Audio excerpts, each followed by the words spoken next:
Welcome to another episode of Leadership Lessons. My guest today is Mike McGarry, and our topic is reaching the next generation. Mike, thank you for joining Leadership Lessons. Hey, thanks for having me. Let me tell you all about Mike. Mike is the youth pastor at Hingham, Massachusetts. So I want to say Gingham because the pronunciation is a little different than it looks. Hingham, Massachusetts, and he's passionate about translating sound doctrine for the next generation and loves training other youth workers to do the same. Mike is also founder director of Youth Pastor Theologian and the author of 3 books: A Biblical Theology of Youth Ministry, Lead Them to Jesus, a handbook for youth workers, and Discover Questioning Your Way to Faith, which comes out next July. You can find more about Mike and his material on youthpastortheologian.com. So, Mike, let's jump right into these questions. When you hear the phrase reaching the next generation, it seems overwhelming. Where do we start when it comes to reaching young people in our communities? Yeah, I think that's a really good question, right? The start is a very good place to begin. And I think really reaching the next generation begins with learning their names. I think it's such an obvious response. I hope it's an obvious answer, but one that we don't often do well in church. So it points to relationship, right? That it values the person. Yeah. Yeah. I mean, if you're a pastor or if you're a church member in the church, kids grow up so fast. It can be a little bit like, oh, is that Bob, or is that not? Or, they grow so fast. Last year at VBS and now in the hallway, they look so different. I don't want to call them the wrong thing. So, hey, kiddo, how you doing? Right. Yeah, right. But then we never actually give kids and teenagers the dignity of having a name in church. And I think kids are like the rest of us. And if the people where you are don't care enough about you to learn your name and to use it, then you kind of just feel like, okay, so this is a place where I'm at, but it's not really a place where I'm staying because I clearly don't really matter here. Well, it makes so much sense. So, Mike, my story is I pastored for 20 years and then transitioned to denominational work. I've been with Kentucky Baptist Convention for 10 years, but I was my daughter's only pastor. I have 2 daughters. When they left the church where I served, what they missed most was not the excellent youth ministry that we had, which we did have a great one, but they missed the senior adults who knew them and would talk to them on Sunday morning or Sunday nights and ask how their life was going and how's school and what's happening here and there. I think that's what they longed for, those relationships where they were valued by other people in their church. Yeah, I agree. I think that's the stuff kids grow up in Vermont, right? I can tell you stories about almost running through the hallways after church and trying to run down the hallway to get the good coffee cake, and almost barreling over some of the elders, and my parents chastising, Mike, you can't do that. He's old. You're gonna break his hip, right? It's like that's the good stuff. Yeah. Just being a part of the church and not being sequestered off into the children's wing. And I have no problem with having a children's wing and even having a nice children's wing. Yeah. But we don't, seen and not heard is not a Christian saying. And sometimes we hear that. And I don't think children's being seen but not heard is a Christian idea. So start with learning their name is a starting place. There's certainly many places you could go from there. Beyond that importance of a relationship, let's value this person. They're just a smaller person or younger person, but we want to value them. What else should we think about beyond that? Yeah. One of the central concepts behind the way that I view student ministry is I do not believe that the mission of student ministry is to build teenage disciples, right? That's not what youth group is about. That's not what youth pastors are trying to do. We are not trying to make teenage disciples. It's just not. We're trying to make adult disciples whose faith took root during the teen years, right? That our goal is that when the students in my middle school youth group who are crazy, right, and who sometimes drive me nuts, my prayer and my goal is for them to be Sunday school teacher for them to bring their own kids to church someday and to be faithful parents. My goal is for them someday possibly to even be an elder or a deacon or a pastor or a missionary or a mechanic or a banker or a teacher or whatever, who loves the Lord their God with all their heart, soul, mind, and strength, and who loves their neighbor as themselves because they know how much they have been loved in Christ. And so Well, the Mike, goal of so I just think we need to have a bigger picture of what is youth ministry all about. It's about adult discipleship. yeah, it makes perfect sense. So let me just ask you to dig into that just for a minute. Yeah. If the goal is developing an adult disciple, how does that change the way you do youth ministry or student hmm ministry? If that's your goal, you're not just trying to help. I mean, what do you do different as a student minister hmm because your goal is to develop an adult, mature disciple, follower of Jesus? Right. Yeah. Well, so I'll just give you an example. This weekend, my church is actually bringing in Dr. Don Whitney, who many Yeah. of our listeners know and admire. And Dr. Whitney is going to be with us this weekend doing a spiritual disciplines conference. And on Friday evening, he's going to be doing a session on praying the Bible.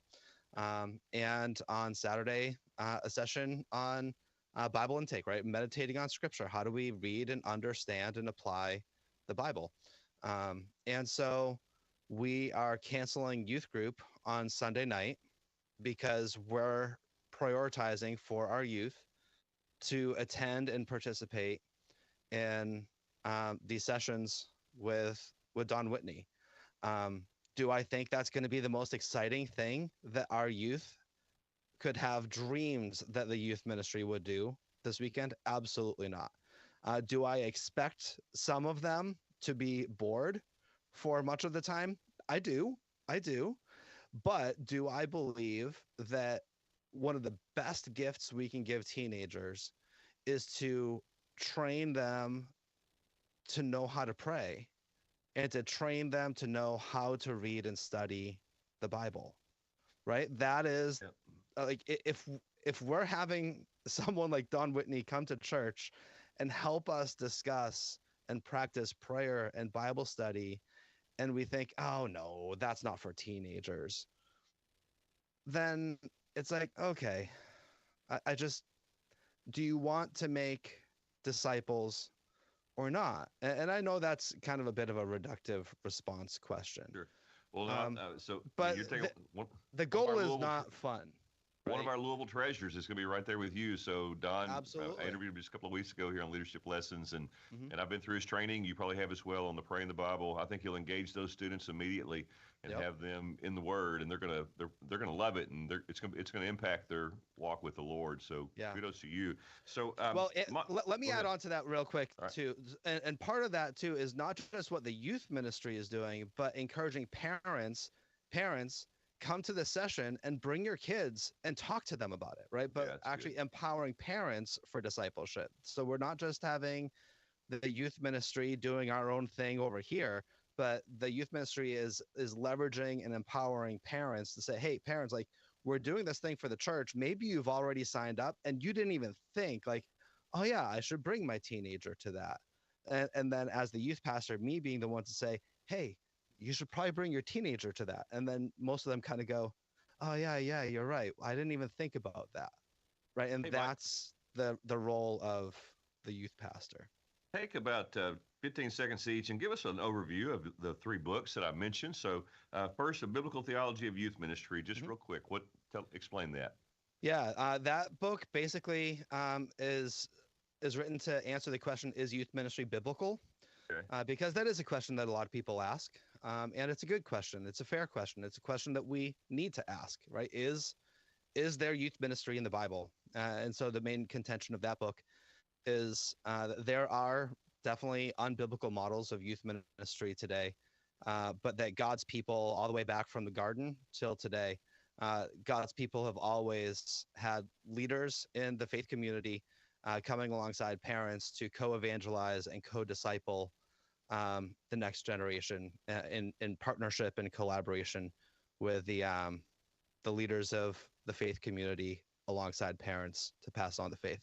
So lead them to Jesus seems pretty self-explanatory. Handbook for youth workers. The last one, discover questioning your way to faith. Tell us about that one briefly. Yeah, that's a new book that's coming out this summer. And that book is built around 20 of the theological biblical questions that I've heard most in my almost 20 years of youth ministry.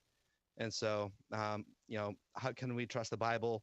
What's the deal with the Trinity? How could a loving God send anyone to hell or allow anyone to suffer? Why do Christians care so much about sexuality or gender and these types of questions? And so they're blog length, 1,000 word type of responses. So it's not a super thorough response, but a robustly biblical, gospel centered pastoral response to these questions the students That sounds ask. great. I look forward to seeing it. So, Mike, you're already touching on some of this. So, in what ways is the next generation different than the previous one, especially when it comes to spiritual matters? What are you're maybe addressing that in the questions that you're answering, but what differences have you seen in 20 years of student ministry? Yeah, well, I think this is, lots of people have said Gen Z is the first generation who has grown up in a post-Christian culture. That the millennials kind of grew up when that shift was taking place with the rise of the nuns and the church dropouts and all of that. But a lot of Gen Z has just grown up with that's the norm, not where that's the transition. And so it's a super diverse generation. And when I was growing up, when you were growing up, and we'd hear missionaries come and talk about the Great Commission, I'd think, wow, that country is so far away. And now they hear people talk about countries all around the world and think, oh, yeah, I was just playing Rocket League or Fortnite with someone over there just, before I came to church tonight, right? So the world is just much smaller because of the internet. On so many levels, it's a very diverse generation. So tolerance really is the new golden rule. And they actually are tolerant.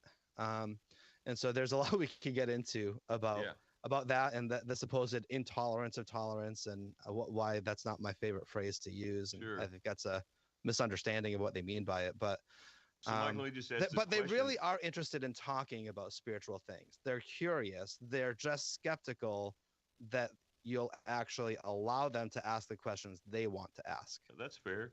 So when you say tolerant, do you mean that they are understanding of other views and perspectives or affirming of other views and perspectives? So that's what it gets down to, right? So what they mean by tolerance is not historically what tolerance has been. Yeah. And so the new tolerance says you do you, live your truth, it's all good. Yeah. Right? But that's not what tolerance is. Tolerance assumes disagreement. Otherwise, there's no need for tolerance whatsoever. But that's not what they mean by tolerance. That's not what our culture means by tolerance anymore. I think that's wrong. I don't agree with that. But we need to acknowledge that. And sometimes some of the best conversations I have with students is just about what is tolerance, right? And saying, hey, I think tolerance means respect despite disagreement. It's just a simple 3-word definition. Yeah. And we can have some really great conversations about respect despite disagreement. You know what? That sounds a lot like Jesus' invitation to love your neighbor and to love your enemy and to pray for those who persecute you, right? Yeah. And that's a very Christian thing. It's a very gospel thing for us to do. I love your definition. To, practice that Christian tolerance. You can even add the word love to it, love and respect. With disagreement. Yeah. So, Mike, how does a typical Gen Z kid view the church as an organization? With suspicion. Okay. Yeah, that's a loaded one. Yeah. Because if we're honest, in a social media raised generation, what example have we shown them? Mm-hmm. Right? I mean, when a pastor is trending on social media, don't all of our hearts drop and sink a little bit thinking, oh no. Yeah. And so if that's what we as pastors think, then teenagers are just like, yep, another one bites the dust, Yeah. right? Just another hypocrite. Or just another person who's deconstructed and abandoned the faith. And yeah, see, I knew they didn't believe what they said they do. Well, it lays the groundwork for the challenge. So tell us about, if you would, a recent conversation you've had with a Gen Z student, and just how you share the gospel, or how that kind of transpired. What happened? Yeah, it's a hard question to answer as a youth pastor. It's literally my job to talk about the gospel with Gen Right. Z, right? So there's lots of different types of kids. I mean, Yeah. if I asked you, tell me about a conversation you've had about the gospel with an adult, it's like, well, Yeah. which adult, That's right. I right? mean, So yeah, I can tell you one. So just pick one. yeah, no. So my point isn't to, you know, be difficult, but just to say that there's such a broad swath of teenager, and I think sometimes we need to just remember that. Yeah. And so, generally speaking, I mean, I was talking to a student just the other day whose parents are divorced. His dad struggles with mental health issues, and told him the other day that he's the reason why his parents got divorced, because they had some simple disagreement, and his mom's dying of cancer, and is overwhelmed. And um, so it is, these are real kids, and how do they cope with that, Yeah. and how do we anchor them in the unflinching love and steadfastness of who God is, all right, of the character, the attributes of God, and of the amazing grace of the gospel. Mike, I'm And so guessing that just yeah, you're asking that student just a lot of questions, like how are you doing, and yeah. how are you handling? What kind of questions are you having about Hmm. everything that's going on? And if you have an open door, you share truth. Yeah. Well, Yeah. so what are some do's and don'ts when it comes to personal evangelism with Gen Z? Anything come to mind there? Just generally Yeah. speaking. I think asking questions is really the best, and not just trying to follow a formula. Yep. If there's a way that you've been doing evangelism for a long time, and this is just the way I do it, um, you're gonna they're gonna torpedo that pretty quickly, um, and it's going to be frustrating for you and for them. So I would just say, just ask them questions and listen, and don't ask gotcha questions, but help me understand, or tell me more about that, or okay, that's an interesting idea. Why do you believe that? Right?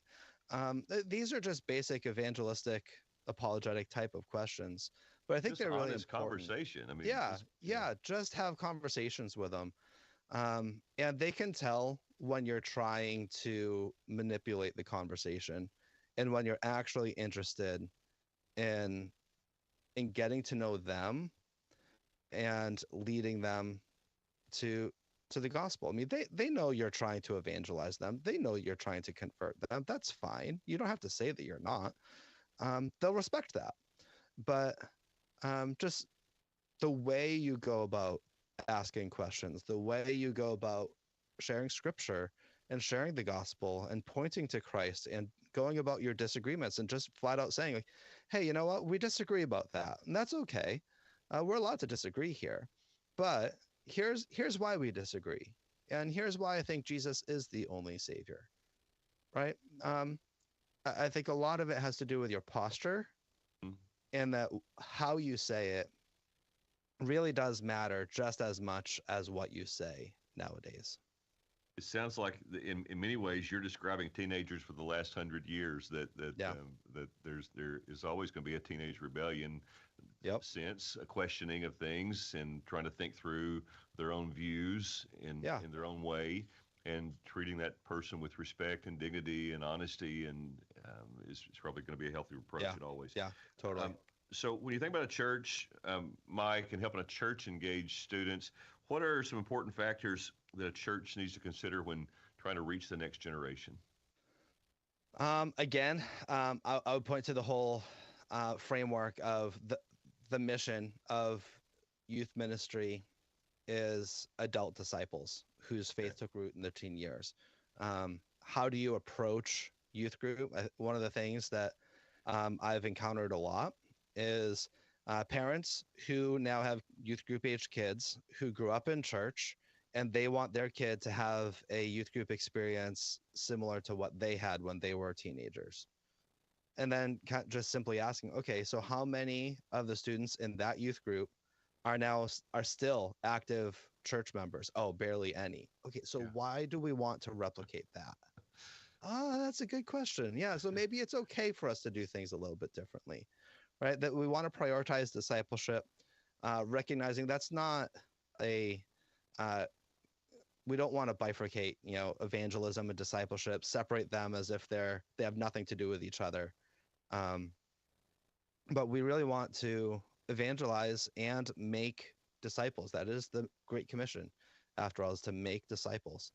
And so we want to have disciple making ministries, and we want to integrate students into the life of the church and not just have them separate, but to have students in worship in the church. And I think it's one admonition that I just want to share with pastors and with preachers who might be listening in is just to think about and to reconsider the way that you talk about teenagers and youth in your sermons, Yeah.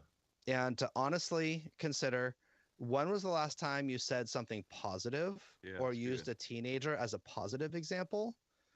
Because if you have a young preacher and he's always giving examples about you know the seniors and the older folk in the church as being just grumpy and crotchety and curmudgeons, Yeah. and what's going to happen, right?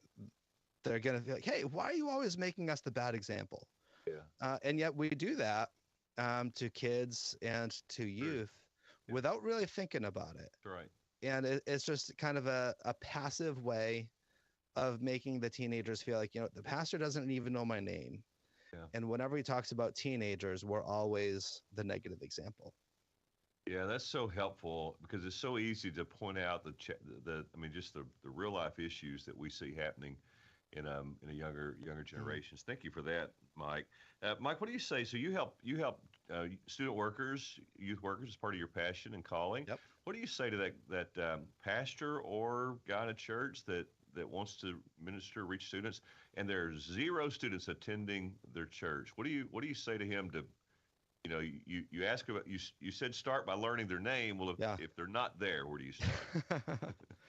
Yeah. Well, I think that's a challenge. I obviously think the first thing to do is to pray. Yeah. Um, pray for the Lord to send you some young families. Pray for the Lord to give you wisdom in knowing um, how can we genuinely be more welcoming to youth and to children's and to families with youth and children. Is there something that we need to change? We're not changing our doctrine. We're not changing our teaching. We're not changing our statement of faith or anything like that. Is there something that we need to change? And that's not obvious. That's not even a music question, which I think is often where people go. We need to change our music. Don't change your music. Yeah. Just change your posture. And my hunch is a lot of churches like this, they might not have kids and they might not have parents with kids, but you know who they do have? They have grandparents. Yeah. And study after study after study is coming out affirming the spiritual impact of godly grandmas and grandpas Well, who take an interest in their grandchildren's lives, often because their own kids have kind of walked away, but their kids are like, you know what, my childhood growing up was pretty good. So yeah, you could take Johnny or whoever, right? Yeah, you can take the grandkids to church with you. And so I would say, okay, if you don't have the parents, you have the grandparents, and they have great influence over their grandchildren. And who do they love more than their grandchildren? Let's face it. Um, right. so you might not have them in worship, but you have them in your church through your extended church family. So Mike, I appreciate Yeah, you saying that. So encourage we're in grandparents. Kentucky, and I preach a fair number of traditional church Hmm. revivals and invite folks to respond to an Yeah, invitation, oftentimes just to come pray for lost people. And the first group coming to pray is that senior adult group, and many times yep, that's exactly who they're praying for. They're praying for their yep, children who've wandered away and their grandchildren who are not having a chance to even really be exposed to a yeah, regular hearing of the gospel. Thank you for mentioning that group. Hey, what yeah. resources would you recommend to someone who wants to? I mean, your books look great. I'm looking forward to hopefully getting a hold of at least one of them and reading. What resources would you recommend to those who want to lean more into reaching today's students? Yeah.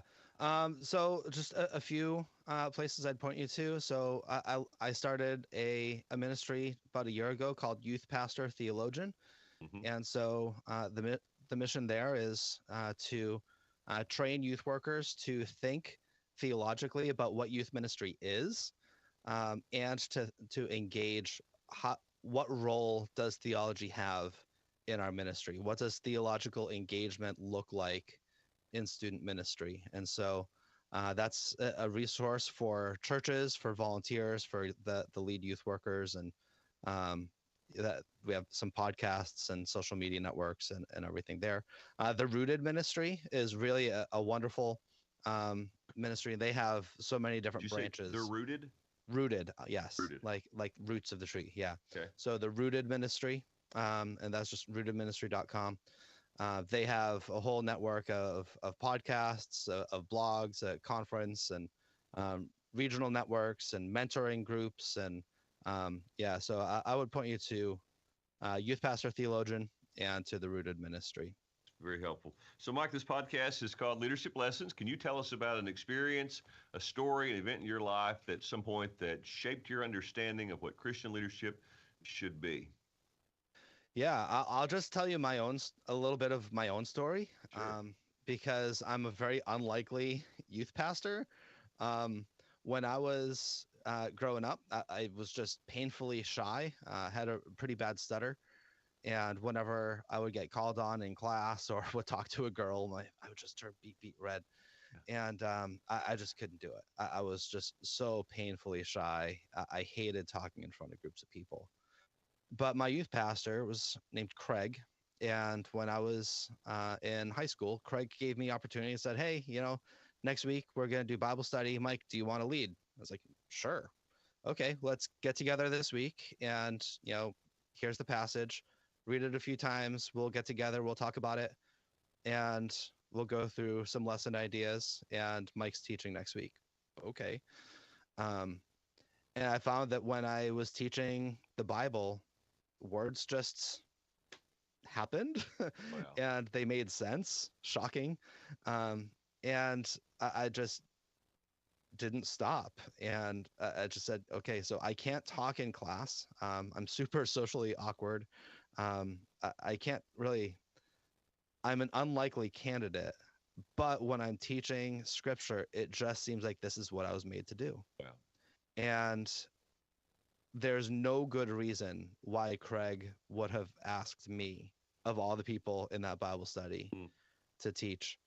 And I actually saw Craig not long ago, and we were kind of just reminiscing about this. And he said, "Oh yeah, when you told me that you were going to college to study youth ministry, I just thought, good night, not I that love one. it. I don't, That's I, so good. I don't see it. But if he's pursuing this, I'm not going to get in the Lord's way." Mike, I've Um, asked that question to lots of so people, and I'll tell you someone who gave you your exact answer was Scott Klusendorf. You may be aware of him. He's a pro-life apologist. Spends his whole world is around the pro-life case. And he mhm. talked about a youth minister that put him in the game, that just Yep, that asked him to do things. And so you're doing that same. That was done for you. yeah, You're doing that same thing yep. for other people. Man, thank you so much for telling your story. So if folks want to get in touch with you, what's the easiest way to reach out? Yeah, you can reach me through Youth Pastor Theologian. There's a contact page there. You Okay. can find me on social media, all at Youth Theologian, Right. because Youth Pastor Theologian is a very long social media handle. Wow. And I manage all those accounts, so you can reach out on social And, media to and Youth Twitter, Theologian. your Twitter name? Yep, yep. Twitter is also, so my personal account is Rev McGarry, Rick McGarry. or you can reach out to Youth Theologian on Twitter as well. Mike, thank you for your ministry. Thank you for the books that you've written and leading out and trying to not only reach students and make adult disciples, but also to equip others to do the same. And thank you for joining Leadership Lessons. Yeah, thanks for having me, and thanks for your ministry as well.